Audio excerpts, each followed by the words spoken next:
Nagbabala ang Armed Forces of the Philippines sa mga nagbabalak na i-destabilize ang midterm election sa susunod na taon. Sa kanyang talumpati sa Change of Command Ceremony sa Western Mindanao Command, sinabi ni AFP Chief of Staff General Romeo Brawner Jr. na handa niyang ipatupad ang full force ng militar laban sa mga manggugulo sa eleksyon.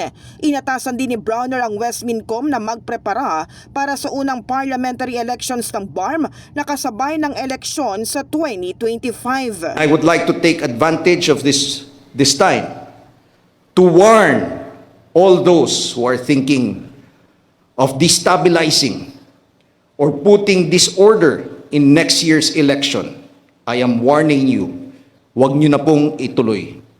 Because if you do that, we will apply the full force of the military to prevent you from doing that. Kasunod dito, nagbaba ng order si Brawner sa bagong commander ng Westmincom na si Major General Antonio Navarrete na tuluyan ng tumutok sa territorial defense operations. Pinatututukan din ang tuluyang pagbuwag ng communist terrorist group at local terrorist group sa kanilang area of responsibility.